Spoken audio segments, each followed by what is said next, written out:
Queridos, vamos abrir as nossas Bíblias no livro de Efésios. Livro de Efésios. Quase que eu não prego essa mensagem, porque não teria condição de pregar essa mensagem sem você acompanhar nos slides. Não tem condição, porque eu não quero você folheando a Bíblia. Todos os textos que você vai ouvir nessa manhã estão aí no seu esboço, e nós queremos, meu desejo é que você possa aprender desse conceito maravilhoso das Escrituras, pouco entendido, pouco falado, mas está na Bíblia.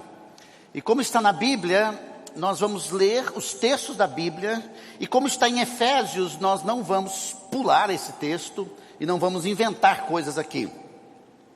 Primeiro quero ler o texto em Efésios 1, 4 a 6. O nome dessa mensagem hoje pela manhã é As Riquezas na Eleição de Deus. Na eleição de Deus. Então vamos ler o texto. Versículos 1, 4 a 6. Diz assim, essa mensagem está dividida em duas partes, porque são 3 blocos que você vai ver, e essa é a primeira mensagem quando eu quero dar uma visão geral da Bíblia sobre a eleição. A Bíblia diz: assim como nos escolheu nele, antes da fundação do mundo, para sermos santos e irrepreensíveis perante ele, e em amor nos predestinou para ele, para a adoção de filhos, por meio de Jesus Cristo, segundo o beneplácito da sua vontade, para louvor da glória da sua graça, que ele nos concedeu gratuitamente no amado. Se você está acompanhando essa série de mensagens no livro de Efésios, você já viu que a visão de Deus é a igreja, o corpo de Cristo. Esse é o assunto. E nós, como crentes em Jesus Cristo, nós recebemos muita coisa em comum. Uma das coisas em comum que nós temos é a morte de Jesus na cruz do Calvário, a sua ressurreição, a sua ida ao céu e o seu retorno eterno, quando ele voltará para estarmos juntamente com eles. É isso que o capítulo, basicamente o capítulo 1 vai falar. Ele vai dizer como é que Deus planejou a igreja e a salvação das pessoas, nesse conceito chamado eleição, que vamos ver hoje e na próxima oportunidade. Ele vai falar sobre a redenção, o que significa o fato de que somos salvos, e como é que Deus cumpriu tudo isso, salvando e nos dando uma herança. E daí 3 conceitos básicos: eleição, redenção e herança, no capítulo 1. A igreja está na mente do Senhor antes da fundação do mundo, diz a Bíblia. E como igreja, nós respondemos à cabeça. Porque, como você já viu, a única ilustração do Novo Testamento que não é igual ao Antigo Testamento, como Israel, como povo de Deus, é a igreja como corpo. A igreja, Israel como povo de Deus, é chamado de vinha, igreja também, de um edifício, igreja também, mas como corpo é só a igreja. Então, se nós dizemos que somos igreja de Jesus, nós temos que nos manter unidos, porque 1 Coríntios 6,17 diz assim: mas aquele que se une ao Senhor é um espírito com ele. Quem é de Jesus, recebeu Jesus como Salvador, presta atenção, você é uma pessoa com Cristo. E porque você está em Cristo, há muitas bênçãos reservadas para você na sua vida. O livro de Efésios é dividido em 2 partes. Primeiro, capítulo 1 a 3, o fundamento, que é chamado a teologia, o ensino do corpo de Cristo, muita carne, muita riqueza ali, nós estamos estudando. E o segundo é o funcionamento, do capítulo 4 a capítulo 6, sobre a prática do corpo de Cristo. Como é que você, como esposa, vive sendo uma mulher no corpo de Cristo? Como é que você, o marido, vive sendo um marido no corpo de Cristo? Filhos, como é que você vive como cidadão? Como é que você vive? Essa prática é a partir do capítulo 3. Então, quando nós estamos estudando a palavra de Deus no livro de Efésios, nós estamos mostrando, o apóstolo Paulo está mostrando a importância de ser corpo de Cristo. Eu diria que que você não tem condição de ser um cristão segundo o plano de Deus, se você não fizer pelo menos 3 coisas. Primeiro, estar no corpo de Cristo, estar na igreja local. O mundo que nós estamos hoje, individualista, as pessoas querem viver cristianismo fora da igreja, fora da comunidade, fora do corpo. Isso não existe. Hebreus 10, 25 diz que nós devemos nos reunir. O termo uns aos outros é usado para o corpo. Você não consegue exercer os dons e ser abençoado com dons de outros se você não estiver no corpo de Cristo. Segundo, você tem que ter uma vida devocional. Você tem que ler a palavra. Você tem que estudar a palavra. Você tem que memorizar a palavra. Você tem que meditar na palavra. Você tem que ter uma vida de oração. Você não consegue caminhar com Deus como Deus quer, se você não for devotado a Ele e devotado ao corpo de Cristo. É isso que Efésios vai falando. Nessa introdução da carta, vimos com detalhes, mas vamos ler aqui, capítulo 1, versículo 1 a 3 novamente. Diz Paulo, apóstolo de Cristo Jesus, por vontade de Deus, aos santos que vivem em Éfeso e fiéis em Cristo Jesus, graça e paz a vós outros, da parte de Deus nosso Pai e do Senhor Jesus Cristo. Ele diz, bendito o Deus e Pai de nosso Senhor Jesus Cristo. Quando ele abre, ele diz assim, que toda glória, toda honra, toda exaltação, todo louvor seja dado a Deus. O centro é Deus, que nos tem abençoado com toda sorte, primeiro, de bênção espiritual. E ele vai citar essas bênçãos espirituais, a partir do versículo 4 até o versículo 14, as bênçãos espirituais nas regiões celestiais em Cristo. Então, Deus é glorificado porque tudo começa com Deus. Tudo, querido, tudo começa com Deus, não começa com você. O mundo que nós estamos hoje é um mundo centrado no homem. É um mundo focado no homem, nos desejos do homem, nos interesses do homem, na centralidade humana, antropocêntrico, voltado para o homem. E essa pressão filosófica do mundo cai dentro da igreja, de forma que eu quero um culto onde eu me sinta bem. Eu quero uma mensagem para eu me sentir bem. Eu quero alguma coisa para sentir bem. Claro, a Bíblia tem 2 Cs quando se ouve e se estuda. O primeiro C é consolo. Nós temos vários versículos sobre consolos. Quem está lidando com saúde, que vai passar, pergunta se a Baixia essa semana não vai agarrar num texto bíblico lá, para consolar o coração. É claro, mas temos só consolo? Não, nós temos confronto. Nós precisamos ser confrontados para que a gente não se perca. O que são as verdades de Deus? As verdades de Deus são ensinos de Deus que nos confrontam e nos consolam. É o que vamos ver hoje de manhã, com muitos detalhes. Então, quando estamos estudando a palavra de Deus, a primeira coisa que nós entendemos é que ser um cristão é uma coisa tremenda. Se tornar um filho de Deus é algo tremendo. Tremendo, tremendo, maravilhoso. Por quê? Porque estamos por trás de um plano, onde Deus é o centro, onde Deus é o sujeito da história. Então, a falar hoje sobre esse texto, quando a Bíblia diz que Deus nos escolheu, e vamos usar o conceito eleição, primeira coisa, não é um assunto fácil de ser compreendido, porque tem muitos detalhes aqui, mas a Bíblia diz que as coisas encobertas são para o Senhor. E a Bíblia diz também, Isaías 55:8, que os caminhos do Senhor não são os nossos caminhos. Então, nessa manhã, eu quero fazer pelo menos 6 perguntas que está aí, para que você possa entender o que a Bíblia diz quando o apóstolo Paulo afirma que Deus é exaltado e glorificado, porque uma das coisas que Ele é exaltado é que Ele nos escolheu. Primeiro, o que significa o termo eleição? O que significa? A palavra escolher vem do verbo grego, eklego, que significa escolher para si mesmo.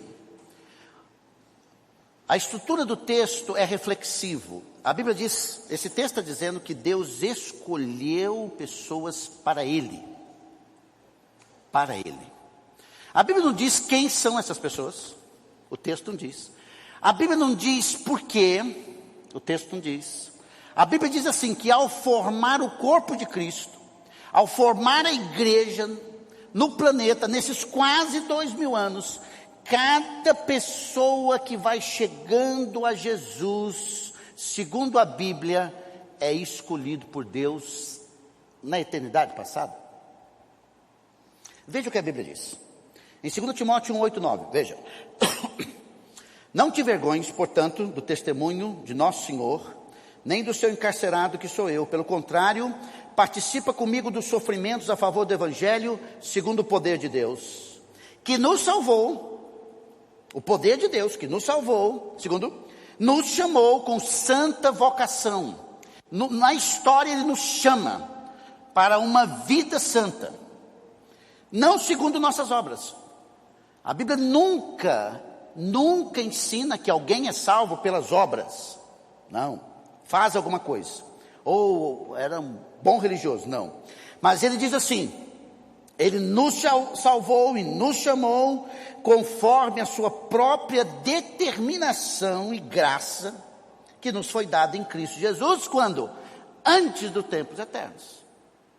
Na eternidade passada, segundo a Bíblia, e efetivada no presente, para a glória dele no futuro, Deus chamou, Deus salvou segundo a sua determinação e graça.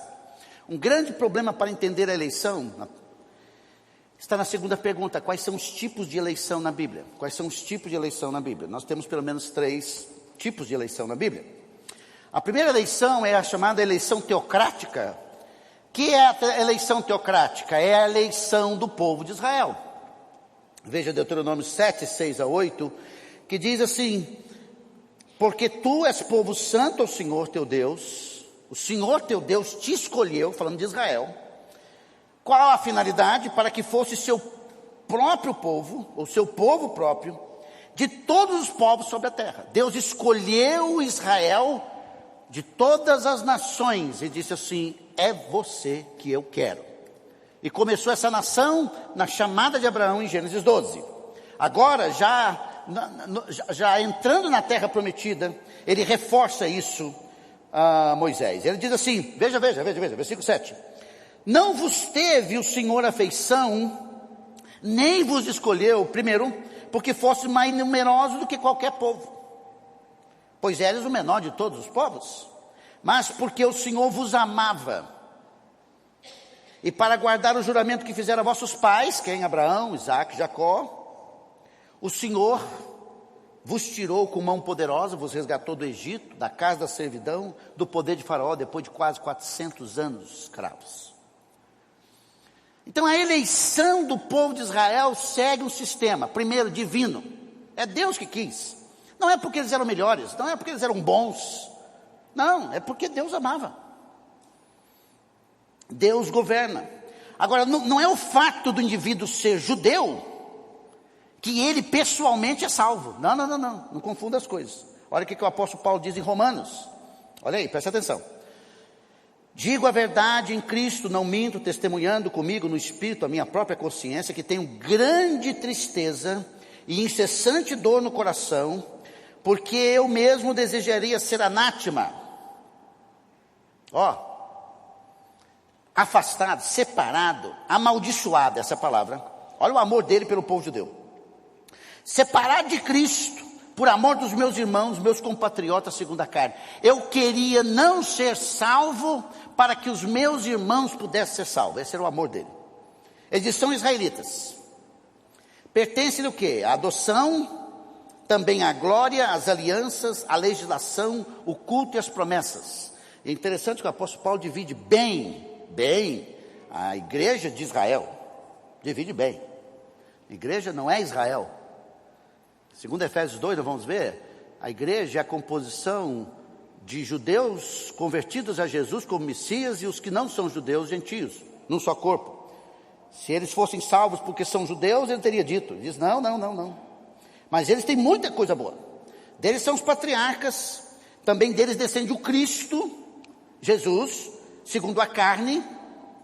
Mateus capítulo 1, você pode ver lá que Jesus, descendente de Davi, mostra no capítulo 1 de Mateus a descendência de Jesus, e no capítulo 3 de Lucas a descendência de Jesus. Ele diz, o qual é sobre todos, quem? Jesus, Deus bendito para todos sempre. Ele diz, e não pensemos que a palavra de Deus é falhada, porque nem todos, presta atenção, os de Israel são de fato israelitas. Nem por serem descendentes de Abraão são todos seus filhos. Porque ele diz, em Isaque será chamada a tua descendência. Isto é, esses filhos de Deus não são propriamente os da carne, mas devem ser considerados descendência como os filhos da promessa. Em outras palavras, todos os árabes são filhos de Abraão. Todos os judeus com descendência são filhos de Abraão, mas filho de Abraão não significa ser filho de Deus. Ser da nação escolhida não significa ser escolhido para a salvação. Então não confundir as duas coisas. Segundo conceito de eleição é a eleição vocacional. O que significa isso? Significa que Deus, na sua escolha soberana, escolheu pessoas para fazer tarefas específicas para ele. Exemplo dos levitas, Deuteronômio 18, diz assim, os sacerdotes levitas e toda a tribo de Levi não terão parte nem herança em Israel, das ofertas queimadas ao Senhor e daquilo que lhes é devido comerão, pelo que não terão herança no meio dos seus irmãos. O Senhor é a sua herança, como lhes tem dito, porque o Senhor teu Deus, diz aí, o escolheu dentre todas as tribos para ministrar em nome do Senhor, ele e seus filhos todos os dias. A nação de Israel, dividido por 12 tribos, dentre dessas 12 tribos, Deus escolheu a tribo de Levi, que são chamados levitas. Dentro desses levitas, havia os sacerdotes, que eram da ordem de Arão, que era também um levita, irmão de Moisés. Só podia ministrar para o Senhor no templo, todas as ofertas e tudo que Deus orientou, os levitas, mais ninguém. O rei Uzias, ele, na história, diz que ele pegou algo para fazer um sacrifício, e o sacerdote disse, isso não é seu dever. E ele saiu e ficou leproso para o resto da vida, morreu leproso. Então é importante, é uma eleição vocacional, a mesma que Jesus deu aos seus discípulos em João 15,16, olha aí. Não foste vós que me escolheste a mim, pelo contrário, eu vos escolhi a vós outros, e vos designeis para que vades e deis frutos, e o vosso fruto permaneça, a fim de que tudo quanto pedires ao meu Pai, Ele vos conceda. Eu não acredito em apóstolos para o século 21, não acredito. Por quê? Porque Deus vocacionou 12 homens, do qual um deles se apartou, Judas, e Deus escolheu nessa história 12 apóstolos, sendo que ratificou Paulo, não Matias. Eu não creio que foi Matias, naquele texto de Atos 1, especialmente porque Pedro faz uma colocação baseada nos princípios do Antigo Testamento, e o Novo Testamento começa em Atos 2 com a descida do Espírito. Não tem mais apóstolos. Esses apóstolos são os 12. E a Bíblia diz que lá, no futuro, no fundamento da cidade, da Nova Jerusalém, estão lá os 12 nomes dos apóstolos. Imagina, vai tirar sorteio aqui, tanto apóstolo que tem no século 21, para saber quem é que nome do cara que vai estar lá. Não, queridos, não confunda apóstolo com função apostolar. Apóstolos não temos a não ser os 12. Apostolar, expandir, ir, fazer o reino de Deus caminhar é outra coisa. A Bíblia também não conta isso, mas nós quebramos galho dizendo que é mais ou menos assim, não é? Um trabalho missionário, trabalho de expansão do reino. Só isso, não é título, é chamado a eleição vocacional. E a eleição salvadora. A eleição salvadora é o que está nesse texto, assim como nos escolheu nele. Então nós temos a eleição de Israel, nós temos a eleição para a vocação e a eleição para a salvação. A pergunta número C é: o que significa eleição salvadora? O que significa? Primeira coisa que precisamos entender quando estamos tratando sobre esse assunto na Bíblia é que Deus escolheu. Esse é o fato. O versículo 4 diz assim como nos escolheu nele. É reflexivo e Deus escolheu. E a razão por que Deus é louvado no versículo 3, bendito Deus e Pai de nosso Senhor Jesus Cristo, é por causa dessa obra maravilhosa de Deus chamada escolha. Deus escolheu, é um fato simples. A Bíblia fala sobre isso. 2 Tessalonicenses 2,13, veja o texto. Entretanto, devemos sempre dar graças a Deus por vós, irmãos amados pelo Senhor, veja aí, porque Deus vos escolheu desde o princípio para a salvação, pela santificação do Espírito e fé na verdade. Uma pergunta que vou fazer aqui é, se eu sou eleito do Senhor, posso viver do jeito que eu quero? Você vai ver que não.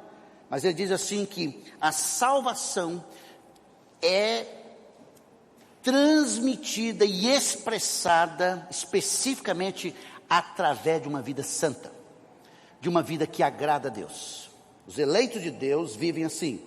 Romanos 16:13, esse fato é dito assim, numa expressão muito usada no Novo Testamento, que eu estou fazendo apenas uma citação: saudai a Rufo, eleito no Senhor.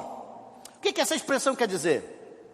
Quer dizer que a eleição de Deus foi um fato na história passada, concretizado um dia no presente com a pregação do Evangelho, que vamos dizer qual é a função da pregação do Evangelho, e um dia glorificado em Cristo. Deus escolheu como? Por sua vontade. Deus quis fazer. Daí nós chamamos a eleição soberana, ou seja, que Deus é soberano. Olha o que o texto diz. Versículo 5 do capítulo 1 de Efésios. Segundo o beneplácito, está na revista atualizada, na nova versão, o bom propósito, mas a palavra beneplácito significa consentimento, aprovação, anuência, é um termo bem jurídico. Ele diz que, segundo o beneplácito de sua vontade, versículo 9 do capítulo 1 de Efésios diz, desvendando-nos o mistério da sua vontade, segundo o seu bom propósito, ou o seu beneplácito que propuser em Cristo. Versículo 11 do capítulo 1 diz, nele digo, no qual fomos também feitos herança, predestinados segundo o propósito daquele que faz todas as coisas conforme o conselho da sua vontade. Um dia, na história, sem existir mundo, na história, Deus vendo tudo, sabe tudo, não tem cronos para Deus, não tem, Ele sabe tudo, vive em todos os tempos. Como é que a gente sabe isso, pastor? Não sei. Pensa numa formiga dizendo, conversando, sentando, tomando café, lendo o Popular das Formigas, e dizendo assim, como é que será que é o mundo dos homens? Aí uma vira para ela, para outra, diz assim, cara, eu não sei. Eu sei que tem uns negócios, mas não sei. Mas a Bíblia está dizendo aqui, que na eternidade passada, segundo esse texto, segundo a vontade de Deus, segundo o plano de Deus na eternidade, conversando com a Trindade, Deus resolve coisas, que é chamado conselho, e ao conversar, organizar, Ele decide, Ele tem uma vontade, e Ele aplica na história a sua vontade. Queridos, esse mundo que você está vendo, as pessoas que estão e não estão sem controle, queridos. Se você leu essa semana o Salmo 93, você leu uma frase interessante no versículo 1, que diz assim, o Senhor reina. O Senhor reina. Queridos, quando nós vamos estudando a pessoa de Deus, segundo aquilo que a Bíblia nos revela, nós somos os seres mais seguros nesse planeta. Ainda que qualquer ou suposta desgraça venha acontecer, nós temos um Deus que reina, cuja sua vontade e o seu plano vai se cumprindo no decorrer da história. É isso que a Bíblia nos ensina. Essa é chamada de vontade soberana. Romanos 9,19, você deveria guardar esse texto na sua Bíblia. Diz assim, tu porém me dirás, de que se queixa ele ainda? Pois quem jamais resistiu à sua vontade? Queridos, Deus é soberano, tem uma vontade, e essa vontade de Deus é irresistível. Não se pode resistir à vontade de Deus. Deus está na história no momento. A hora que Deus diz, é agora, acabou, queridos. Acabou. Estávamos no nosso pequeno grupo, e lá no pequeno grupo nós estávamos conversando sobre como é que Deus vai destruir esse mundo. E nós temos uma visão de que esse mundo aqui vai ser destruído assim, com Steven Spielberg, né? Que os filmes que vem, que um cara põe um sistema atômico e acaba. Queridos, não é assim. Se você já leu 2 Pedro 3, Deus está no governo, Deus um dia julgará o mundo. O mundo? Não, o universo. Diz que o universo será queimado. Onde começa começa o universo e onde é o seu fim? Não sei. O que nós temos pobrezinho é um grande binóculo que está aí no universo, mandando as informações para a NASA. Sabemos aquilo ali. E olha lá, hein? A Bíblia diz que tudo vai pôr fogo, mas Deus vai pôr. Ele está na história. Ele está na história. Segundo a Bíblia, a salvação é de Deus. Jonas 2,9 diz assim: mas com voz de agradecimento eu te oferecerei sacrifício, o que votei pagarei, ao Senhor pertence a salvação. Interessante esse texto, sabe por quê? Porque Jonas só descobriu isso quando ele está lá dentro do peixe. Porque Deus havia chamado ele para ir ao mundo, porque Deus queria salvar Nínive. E Deus diz assim: é você, Jonas. Ele diz: eu não vou. Vai, cara, o que é isso, pai? Eu falei, meu. Eu vou um dia pregar Jonas aqui. Jonas é maravilhoso. Porque tudo está obedecendo Deus. O vento está obedecendo Deus. Só Jonas que não obedece. O mar. E mesmo na decisão de desobediência de Jonas, olha como é que Deus está no controle de todos. Deus tinha como alvo salvar aqueles marinheiros. Que iam para onde? Para Tarsis. Só que Deus não queria salvar Tarsis agora, mas Deus agora usa Jonas no seu plano para alcançar aqueles marinheiros que iam para Tarsis. E assim a mensagem do Deus poderoso chegou em Tarsis. Mas Deus quer salvar Nínive. E ele diz: não vou, sou judeu, não quero. Aí quando ele está lá no peixe, ele diz assim: descobri uma verdade de Deus. A Deus pertence a salvação. Ele salva quem Ele quiser, como quiser. É a vontade de Deus.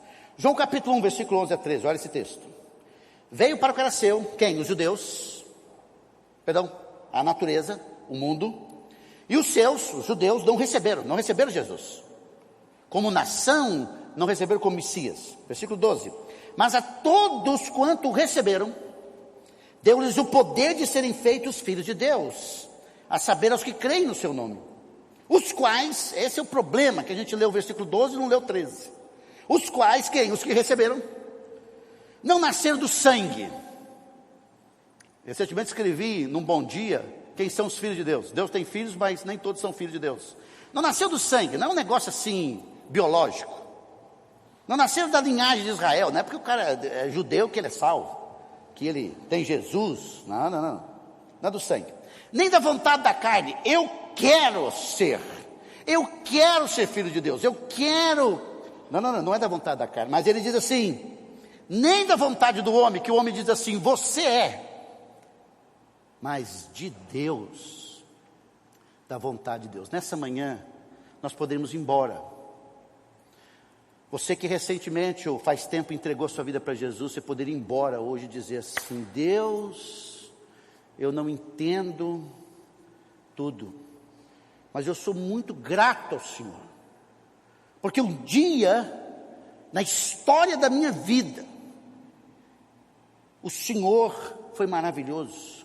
Abriu a minha mente, abriu o meu entendimento, abriu minha compreensão. O Evangelho chegou, e no meio daquela mensagem do Evangelho, eu abracei e eu recebi Jesus.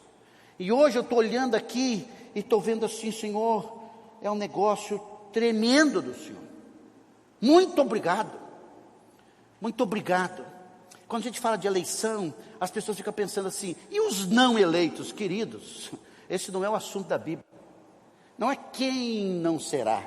E os que não são estão determinados a não ser? Eu não sei, a Bíblia não ensina isso. A Bíblia só ensina assim, tira foto e diz assim: esses que são do Senhor, Deus os escolheu antes da fundação do mundo. Isso é humilhante, porque a mensagem que nós estamos ouvindo há tempo é que você hoje escolhe. Não, querido. Não. Se você escolhe, é porque o Senhor lhe escolheu antes da fundação do mundo. Essa é o que a Bíblia ensina. Terceiro, a eleição salvadora significa que Deus escolheu segundo a sua vontade, que Deus escolheu por sua presciência. Vamos definir essa palavra baseado no termo de 1 Pedro. Diz assim: Pedro, apóstolo de Jesus Cristo, aos eleitos que são forasteiros na dispersão, no Ponto, na Galácia, Capadócia, Ásia e Bitínia. A Ásia Menor, atual Turquia. Eleitos como? Ele diz, segundo a presciência de Deus Pai. Essa palavra presciência aparece somente 2 vezes no Novo Testamento. Aparece aqui nesse texto, e no texto de Atos 2, 22 e 23, na verdade versículo 23, vamos ler lá. Varões israelitas, atendei essas palavras. Jesus Nazareno, varão aprovado por Deus diante de vós com milagres, prodígios e sinais, os quais o próprio Deus realizou por intermédio dele entre vós, como vós mesmos sabeis, sendo este entregue, preste atenção, pelo determinado desígnio e presciência de Deus. Vós o mataste crucificando por mão de Nico. Em outras palavras, antes que Jesus morresse na cruz do Calvário, num presente, que ora é história, já é passado, mas antes que esse presente se concluísse, a Bíblia diz que Jesus foi entregue, segundo a Bíblia, por presciência e desígnio de Deus, mas que os homens mataram. A palavra presciência, palavra grega, prognosko, significa o quê? Saber de antemão. Essa é a palavra. Predisposição, conhecer de antemão, conhecer antes. O texto de Pedro fala sobre a salvação, e de Jesus fala sobre a sua entrega. Você acha que Deus disse assim para Jesus: bom, eu estou vendo que essas pessoas vão matá-lo. Então, como eu estou vendo que eles vão matá-lo, então está determinado, porque eu estou vendo que eles vão matá-lo e está certo assim. A gente sabe que não. A Bíblia diz em Apocalipse que o Cordeiro foi morto antes da fundação do mundo. Então a palavra presciência não é ver e dizer assim que aquela pessoa vai tomar aquela decisão, então eu vi. Não. A palavra presciência, que a salvação é pela presciência de Deus, é conhecer de antemão. Em outras palavras, coisa prática. Cada um de nós que viemos a Jesus, fomos conhecidos por Ele antes da fundação do mundo. Chamado por Ele da fundação do mundo. Atos 15, 18 diz assim: diz o Senhor que faz essas coisas conhecidas desde os séculos. Grande pergunta sobre a eleição é, letra D. Se Deus escolhe, por que eu devo pregar o Evangelho?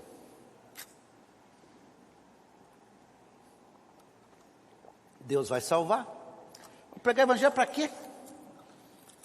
Que Deus se vire. Isso é uma visão errada. Preste atenção. Deixa-me responder com 5 colocações. Primeira coisa, é que o Evangelho é uma ordem. É uma ordem. Jesus disse em Marcos 16, 15, disse-lhes Jesus, ou disse-lhes, ide por todo o mundo e pregai o Evangelho a toda criatura. A eleição é algo de Deus, não é seu, nem meu. Jesus disse para pregar o Evangelho. Vai acompanhando minha mente aqui. Segunda coisa, o Evangelho, a mensagem do Evangelho é para todas as pessoas, ok? Você vai e prega. Para quem? Para todos. E você prega o quê? Veja Mateus 11, 28 a 30, diz assim: vinde a mim, todos que estáis cansados e sobrecarregados, e eu vos aliviarei. Tomai sobre vós o meu jugo e aprendei de mim, porque eu sou manso e humilde de coração, e acharei descanso para a vossa alma, porque o meu jugo é suave e o meu fardo é leve. Então você vai pregar e vai convidar todos, que Jesus está dizendo, vinde a mim todos, só isso. Não, Apocalipse 22, 17 diz o quê? O Espírito e a noiva dizem, vem. E aquele que ouve, diga: vem. Aquele que tem sede, venha. E quem quiser, receba o quê? De graça a água da vida. Então, primeiro, a eleição de Deus não tira a responsabilidade do homem. E a eleição para a salvação não significa eleição para condenação, porque todos estão condenados. Todos. Efésios 2 diz que Ele nos salvou estando nós mortos dos nossos delitos e pecados. Está morto. Então ele diz assim: venham todos. A condenação é o resultado da incredulidade do homem. Agora veja o que George Chadwick disse: busquei ao Senhor e depois soube que foi Ele quem me buscou e me mudou. A minha alma estava à procura da verdade do Salvador. Depois entendi que não fui eu quem o procurei, mas que por Ele fui encontrado.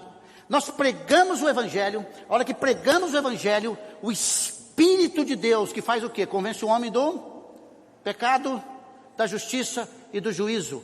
Deus vai atrás das pessoas para fazer uma obra poderosa no coração delas e os salvá-los através da pregação do Evangelho. E o convite é para todos, mas não significa que todos vão crer. Agora, o que às vezes nós não sabemos é que a mensagem do Evangelho, número 3 aí, é uma loucura. Preste atenção para você entender onde que eu quero chegar aqui, segundo a Bíblia. Olha, presta atenção. Antes de eu falar isso aqui, você e eu estamos incomodados que grandes pregadores, ou grandes porque tem dinheiro, ou um cara que essa semana pediu 26 milhões na televisão para resolver os problemas financeiros da programa dele. Quando você vai ouvir aquele suposto evangelho de Jesus, não bate aqui com o da Bíblia. Porque eu quero que você entenda que quando você está pregando o evangelho, eu estou pregando o evangelho que vai ser pregado, segundo a Bíblia, é uma loucura humana. E quem é que vai crer? Olha o que o texto diz, versículo 17. Porque não me enviou Cristo para batizar, mas para pregar o evangelho, não com sabedoria de palavra, para que se não anule a cruz de Cristo, a primeira vez, anule a cruz de Cristo. Número 2, certamente a palavra da cruz, que é a pregação do evangelho, que significa isso, que o Jesus que estamos pregando é aquele Jesus que morreu na cruz pelos nossos pecados, e que se alguém quer encontrar-se com Deus, tem que crer nesse Jesus que morreu na cruz. Aí ele diz, essa pregação é loucura para os que se perdem, mas para nós que somos salvos, poder de Deus. Nós não cantamos aqui, sim, eu amo a mensagem da cruz. Alguém diz, o que significa isso? Mensagem da cruz? Nós amamos, porque foi por ela que nós fomos salvos. Os que se perdem acham isso loucura. Versículo 19, pois está escrito, destruirei a sabedoria dos sábios e aniquilarei a inteligência dos instruídos. Onde está o sábio? Está falando dos gregos. Onde está o escriba, o sábio também, de Jeremias 8, aquele que fica lá copiando a lei? Ele diz, onde é que está essa moçada? Onde está o inquiridor desse século? Porventura não tornou Deus louca a sabedoria do mundo? É loucura. Você gasta tempo com filosofia, tentando encontrar a vida. E se você está acompanhando aquele estudo de Eclesiastes, você viu no capítulo 3, é loucura. Tentar achar a vida pela vida. Deus pegou a sabedoria do mundo e diz assim, ó, isso aqui é loucura. Então para Deus, o que é do mundo é loucura, para nós, o que é de Deus é sabedoria, mas para o mundo é loucura. Está definido. Continuando. Visto como na sabedoria de Deus, então tem uma sabedoria de Deus, a sabedoria de Deus é a pregação do evangelho da cruz, o mundo não o conheceu por sua própria sabedoria. Aprove, presta atenção, Deus salvar os que creem como? Pela loucura da pregação. A pregação de que Jesus morreu na cruz para salvar os nossos pecados é como um imã poderoso, aqueles imãs cheio de eletricidade, que você vai para lugares onde estão os carros já amassados, que aquele imã tem o poder de atrair. A mensagem do evangelho, ela vai atrair, diz a Bíblia, vai buscar salvar aqueles que creem. Que ela é loucura. Ele diz, porque tanto os judeus pedem sinais, como os gregos buscam sabedoria. Então, para eu poder ver Deus, eu quero sinais. Como se fosse hoje, século 21, jornal de hoje esse texto. Ou diz, não, eu quero compreender um pouco mais filosoficamente sobre Jesus. Não tem como. Ele diz aqui, continuando o texto. Deixa eu só dar uma parada. Você está observando que isso aqui é muita carne, gente. É um assunto importante, não é um negócio assim que a gente está indo embora, assim, com uma coisinha simples. Não, estamos estudando a Escritura. Ele diz assim, versículo 23, porque nós pregamos a Cristo crucificado, escândalo para os judeus, loucura para os gentios, mas para os que foram chamados, para os que foram eleitos, diz assim a Bíblia, chamados é isso aqui mesmo, tanto judeus como gregos, os dois grupos, pregamos a Cristo, o poder de Deus e a sabedoria de Deus. E aí você sabe por que nessa igreja eu só falo de Jesus, porque está na Bíblia. Porque essa é a mensagem que vai atrair aqueles que Deus vai salvar. Ele diz, porque a loucura de Deus, mensagem do Cristo crucificado, é mais sábia do que os homens, e a fraqueza de Deus é mais forte que os homens, se é que Deus tem fraqueza. Ele diz assim, irmãos, ele constata, ele diz, reparai na vossa vocação, vosso chamado, na salvação, visto que não foram chamados muitos sábios segundo a carne. Foram, queridos. São poucos que são doutores de filosofia salvos. Como o rapaz que pediu essa semana para me tirá-lo do mail list meu, dizendo que ele pediu para você tirar do mail list, e que você seja feliz com o seu Deus, minúsculo. Aí eu digo assim, tirarei você do meu mail list, porque eu sou feliz com o meu Deus, maiúsculo. Aí diz assim, boa sorte. Eu digo, muito obrigado. Ok? Fiz o levantamento do sujeito. O sujeito tem um mega cara lá da Europa, português, joia? Beleza? Mas não foram chamados. Não foram chamados pessoas. Querido, se o evangelho pode ser entendido por uma criança, na simplicidade, como uma criança falou para mim essa semana, eu me entreguei minha vida para Jesus com 9 anos. Se uma criança de 9 anos pode entender o evangelho, é porque ele é muito simples. É muito simples. Que Jesus, por mim morreu Jesus, cravado numa cruz, no monte do Calvário, por mim morreu Jesus. É simples. Mas essa simplicidade, que não tem complexidade, não vai ser entendida por qualquer um. Jesus disse assim, em Mateus capítulo 11, disse, ao orar, diz assim, Pai, eu te dou graças, porque essas verdades foram ocultas aos sábios e entregue a quem? Aos pequeninos. Então você tem que ser grato a Deus por ter entendido essa mensagem e abraçado essa mensagem no propósito de Deus para a sua vida. Versículo 27. Então não são grandes, versículo 26. Pelo contrário, Deus escolheu as coisas loucas do mundo para envergonhar os sábios. O cara se converteu lá na favela. Se converteu, o cara era traficante. Como tem um amigo meu que foi ladrão de carro forte. Esses caras sendo salvos, pensei que os caras que iam ser salvos é aqueles bonzinhos. Não. Pobre, que não sabia falar, nós foi, e se tornou escritor. O pastor Hernandes Dias Lopes diz que nasceu numa família pobre, sem nenhum futuro. Se você sabe quem é o pastor Hernandes, sabe o que eu estou falando. Um homem que tem uma articulação, fala de forma maravilhosa, muito bem preparado teologicamente, conhece as escrituras. Você diz, como é que pode um negócio desse? É isso aí. Escolheu as coisas fracas do mundo para envergonhar as fortes. Deus escolheu as coisas humildes do mundo e as desprezadas, e aquelas que não são, para reduzir nada as que são, a fim de que ninguém se vanglorie na presença de Deus. Porque se você e eu somos salvos porque decidimos, se for por nós, chegamos diante de Deus e diz assim, Senhor, te escolhi, hein? Eu tive a cabeça melhor do que esses caras aí, ó. Deus diz assim, não, um dia eu lhe atraí pela mensagem louca do Evangelho. Ele diz assim, glória a Deus. Ninguém se vangloria na presença de Deus. Mas vós sois dele em Cristo Jesus, o qual se nos tornou da parte de Deus o que? Sabedoria, justiça, santificação e redenção. Não vou terminar, não tem problema, continuo na próxima, mas eu quero terminar esses 2 pontos aqui. Então, o Evangelho é uma ordem, devemos pregar o Evangelho, a mensagem do Evangelho é louca, pregamos o Evangelho puríssimo, e Deus vai salvar as pessoas através desse Evangelho. Número 4, somente os eleitos ouvirão o Evangelho.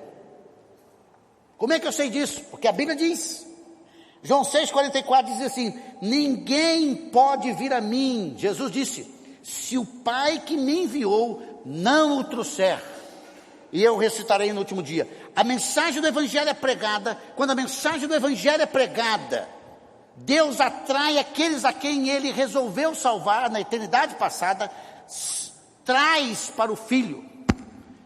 Quem somos nós, queridos? Nós somos um presente de Deus para o Filho. Quem é que move os corações? O Espírito de Deus. A Trindade entra nesse processo. A mensagem é pregada, Deus traz as pessoas. Então você tem que dizer assim, Senhor Deus, eu sou muito grato, porque um dia o Senhor me trouxe o entendimento e compreensão do Evangelho. João 5,25 diz assim, Jesus dizendo, em verdade vos digo, que vem a hora e já chegou em que os mortos ouvirão a voz do Filho de Deus, e os que ouvirem viverão. Você acha que na ressurreição, quando Jesus disser assim, levante, no arrebatamento, a primeira ressurreição vai começar no arrebatamento, os mortos em Cristo ressuscitarão primeiro, eles vão ouvir a voz do Senhor. E quando você ouve a voz de Deus, já preguei aqui sobre isso, a voz de Deus, você sabe o que é a voz de Deus e o que não é a voz de Deus. Essa percepção espiritual você recebeu do Senhor.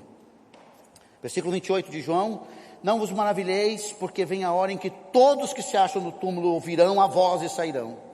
10,16, Jesus disse em João, ainda tenho outras ovelhas, não deixe aprisco, primeiro, a mim me convém conduzi-las, elas ouvirão a minha voz, então haverá um rebanho pastor. Em João capítulo 10, não citei, mas diz assim, Jesus falou para aqueles escribas fariseus, que eu vou falar hoje à noite, ele diz assim, vocês não ouvem a minha voz, porque vocês não são minhas ovelhas, não são minhas ovelhas.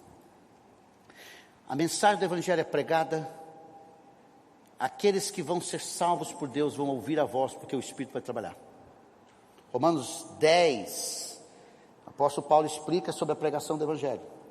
Romanos 10, 11 a 17, porque com o coração se crê para a justiça, e com a boca se confessa a respeito da salvação, porquanto a Escritura diz, todo aquele que nele crê não será confundido, pois não há distinção entre judeu e grego, uma vez que o mesmo é o Senhor de todos, rico para com todos que invocam, porque todo aquele que invocar o nome do Senhor será salvo, ok? Mas a pergunta não é essa, não termina o texto aí, ele diz assim, como porém invocarão aquele que não creram? O cara tem que crer para invocar. Aí ele diz mais, e como crerão naquele que nada ouviram? Como é que alguém vai crer se não ouviu? A lógica de Paulo, alguém tem que ouvir o Evangelho. E como ouvirão se não há quem pregue? Alguém tem que pregar, para alguém ouvir, para alguém crer, para alguém invocar. E como pregarão se não forem enviados? Sendo que todos foram enviados. Jesus disse, assim como o Pai me enviou, eu envio a todos vocês. Como está escrito, conformosos são os pés dos que anunciam coisas boas. Mas ele diz, mas nem todos obedeceram ao Evangelho, pois Isaías diz, Senhor, quem acreditou na nossa pregação? Ele diz, a fé que salva, a fé que vai levar o indivíduo a crer, a fé que vai levar o indivíduo a entregar-se ao Senhor, diz, a fé vem pelo ouvir, e a fé vem pela pregação, e a pregação pela palavra de Cristo. Em outras palavras, quando você prega o Evangelho de Jesus puro, você tem que confiar que Deus vai colocar fé. Efésios 2, 8, 10, a gente não entende muito esse texto, fala, mas não entende. Ela diz assim, porque pela graça sois salvos mediante a fé. Não é isso? Isso não vem de vós. O que não vem de vós? A fé não vem. É o quê? É um dom de Deus, é um presente de Deus. Não é de obras, para que ninguém se glorie. O indivíduo vai fabricar sua salvação? É ele que vai ter fé? Não, a fé salvadora vem de Deus, diz o texto. Aí veja o versículo 10. Pois somos feitura dele, criados em Cristo Jesus para as boas obras, as quais Deus de antemão, lá atrás, preparou para que andássemos nelas, para que a nossa vida seja igual a de Jesus. Então pronto, resolvido. A pergunta está basicamente resolvida. Mas tem ainda uma outra colocação. Através da pregação do Evangelho, os eleitos serão alcançados. Olha o que o apóstolo Paulo diz em 2 textos. 2 Timóteo 2, 8 e 10. Lembra-te de Jesus Cristo, ressuscitado dentre os mortos, descendente de Davi, segundo o meu Evangelho, pelo qual estou sofrendo até algemas como malfeitor, contudo a palavra de Deus não está algemado. Por esta razão, está pregando, estou sofrendo algemas, estou pregando. O meu Evangelho é o Evangelho de Jesus, lembra de Jesus, eu estou pregando. A palavra de Deus, eu estou preso, mas a palavra não está. Ele diz, por esta razão, tudo suporto por causa dos eleitos, para que eles também obtenham a salvação que está em Cristo Jesus com eterna glória. Quando ele prega o Evangelho, mesmo preso, ele sabe que o Evangelho não está algemado, e a maneira que o Evangelho é pregado, ele vai trazer aqueles que o Senhor quis para a salvação. Tito 1,1 diz assim, Paulo, servo de Deus e apóstolo de Jesus Cristo, para promover a fé, que é dos eleitos de Deus, e o pleno conhecimento segundo a verdade e a piedade. É muita informação. Pastor, eu não gosto desse conteúdo. Pois é, mas está na Bíblia. Se eu acho que você tinha que gostar. E você tinha que ser grato. Você pode dizer assim, não entendo tudo, mas eu entendo que eu prego o Evangelho. Irmãos, membros dessa igreja, sabem.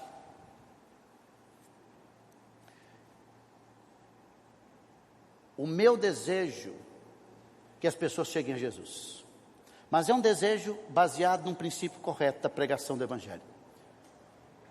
Eu tenho certeza que Deus vai salvar vidas. Eu tenho certeza. Nenhuma das 3 pessoas que foram batizadas aqui tomaram qualquer decisão, levantaram, vieram à frente, nenhum deles.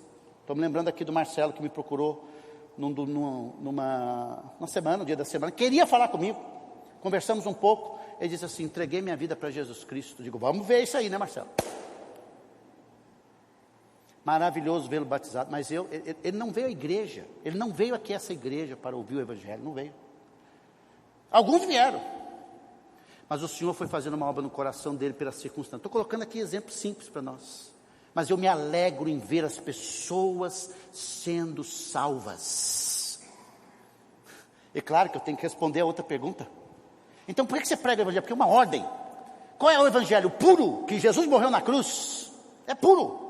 Quem vai fazer essa obra? O Espírito de Deus. Você não tem participação nisso. Por isso que no Evangeliação, no Piauí, a gente diz, você prega o Evangelho, deixa Deus fazer o resto. Mas você prega o Evangelho, deixa Deus fazer o resto. 2 perguntas para terminar, porque eu senti que vai dar para terminar. E se as pessoas são eleitas, então eu não preciso orar por elas? É a próxima pergunta. Se são eleitas, eu vou orar para quê? Romanos 10, olha o que o apóstolo Paulo diz. Irmãos, a boa vontade do meu coração e a minha súplica a favor deles é para que sejam salvos. Eu não sei quem o Senhor vai salvar. Eu não sei, eu não vou para casa pensando se minha mãe, se meu pai, se meu tio, se um amigo, se quem eu gosto não se converteu. Eu vou continuar orando. E você tem que dizer assim, Senhor, eu quero continuar orando, pedindo a Deus pela salvação deles, porque quando eu digo para Deus em oração, rogando que Deus salve, eu estou dizendo que Deus é soberano e Ele tem todo o controle sobre isso. Mas eu tenho que dizer e continuar dizendo que temos que pregar o Evangelho e orar, porque no plano de Deus, Deus ouviu, Deus incluiu a oração. E terminando. Bom, se eu sou eleito, eu vou poder viver do jeito que eu quero. Sou eleito. Não quero que você saia daqui banalizando isso, não. 2 textos para terminar e um grande texto da Bíblia que eu tenho que ler antes da gente ir embora.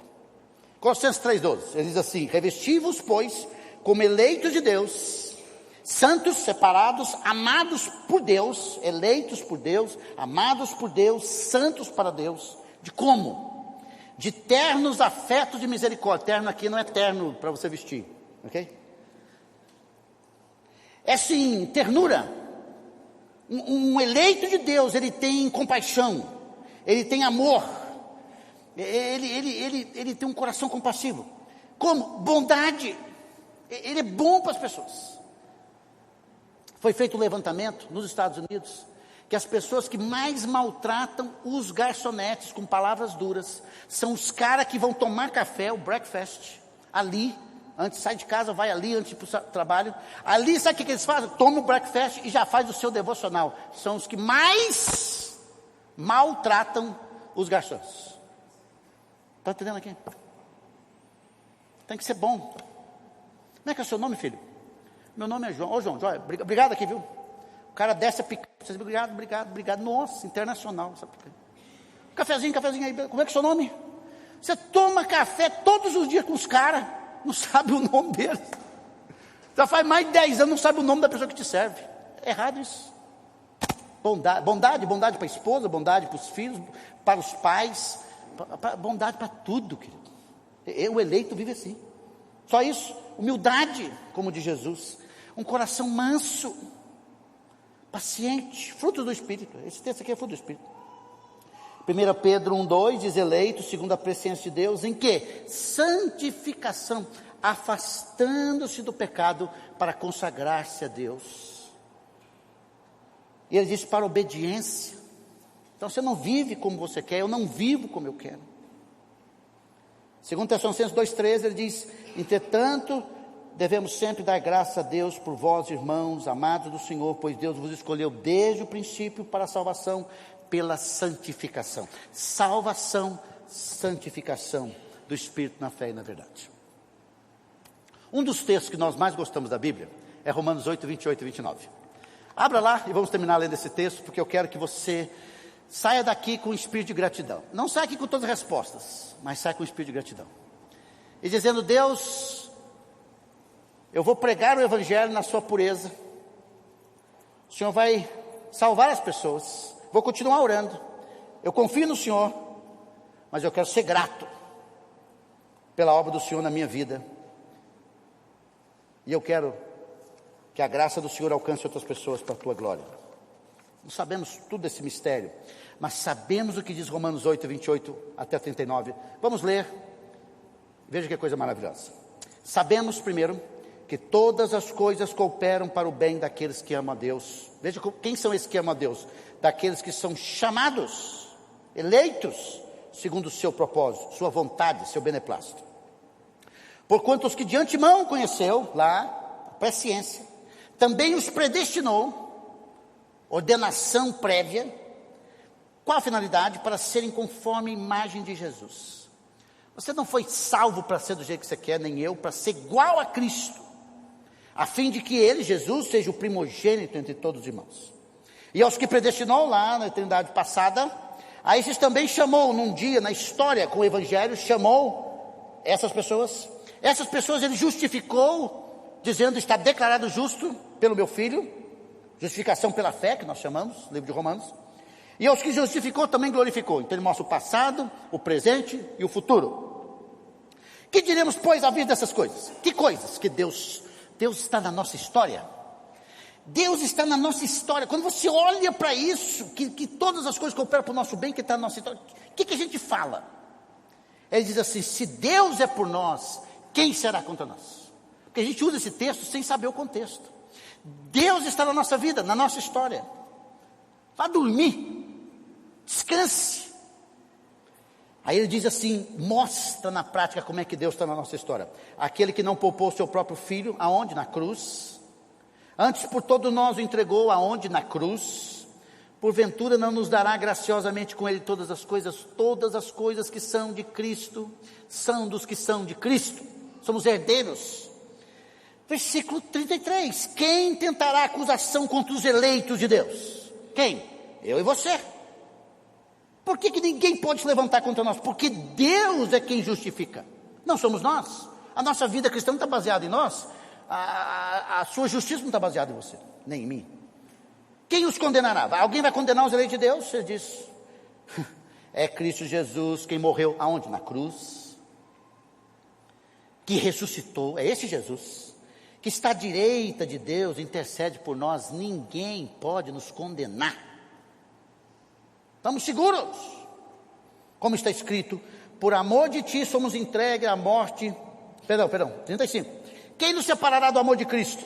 Será a tribulação? Alguém aqui passando dificuldade, problema na sua vida, pode separar você como eleito de Deus antes da eternidade passada e um dia entregue a Cristo? Alguém pode separar você do amor de Deus? Não. Os seus problemas não podem. Angústia, depressão, problemas mais profundos, é isso que a Bíblia chama. Não. Perseguição de parede, de pai, de gente matando. Não. Fome, nudez, perigo, espada, seus próprios pecados podem separar o seu Deus? Não. Como está escrito, por amor de ti, somos entregues à morte o dia todo, fomos considerados como ovelha para o matadouro, por causa de Jesus nós estamos em perigos todos os dias.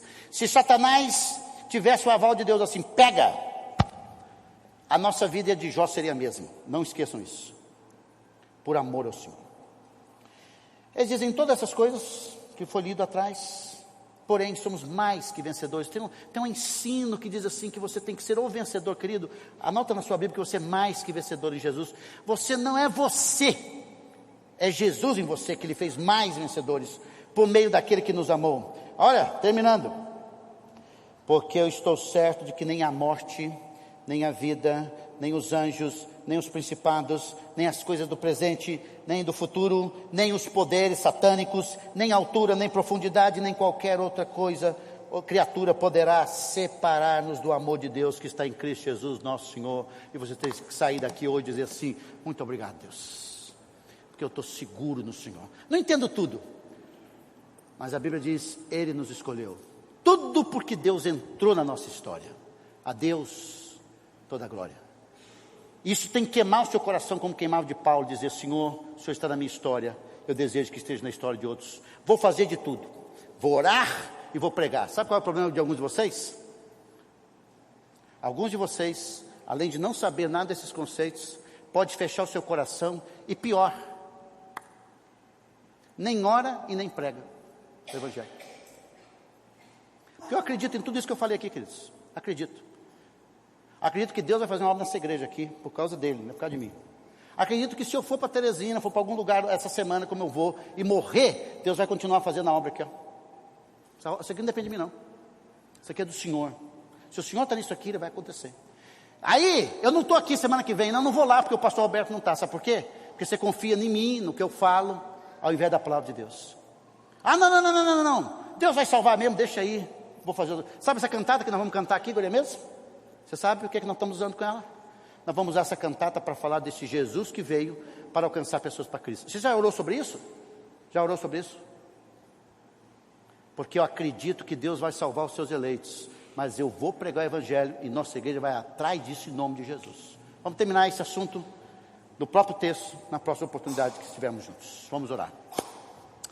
Querido Deus, nosso Pai, louvado seja o nome do Senhor.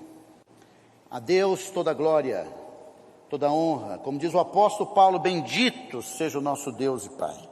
Bendito seja o nome do Senhor. E nós queremos mais uma vez bendizer ao Senhor, porque o Senhor reina sobre nossas vidas, reina sobre a igreja, reina sobre essa igreja local, sobre o mundo, sobre a palavra do Senhor, reina sobre tudo. E nessa manhã nós nos sentimos humilhados, ó Deus, reticentes, porque a gente acha que tem alguma coisa em nós,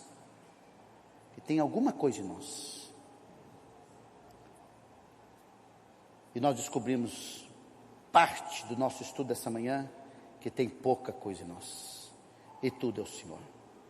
E bendizemos o Teu nome, Deus, para que a gente viva a vida santa e pura, e que a gente continue ensinando e pregando o Evangelho puro de Jesus, essa loucura humana, sabedoria do Senhor, para que aqueles a quem o Senhor vai salvar, venham conhecer a Cristo.